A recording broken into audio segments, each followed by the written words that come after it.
देखना हमारे पास 2 different mass body 4 kg and 2 kg हैं एंड इन पर एक 20 न्यूटन का फोर्स वर्क कर रहा है।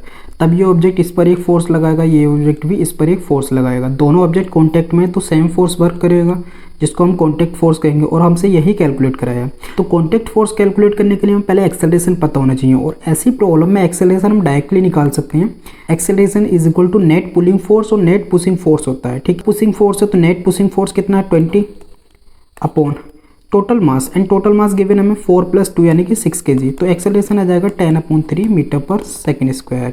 अब फोर्स ऑफ कॉन्टैक्ट निकालना, तो देखना इस ऑब्जेक्ट के फ्री बॉडी डायग्राम कंस्ट्रक्ट करते हैं। तो 20 न्यूटन फोर्स इस डायरेक्शन में and contact of force opposite direction में is equal to net force यानी कि 4A आ जाएगा।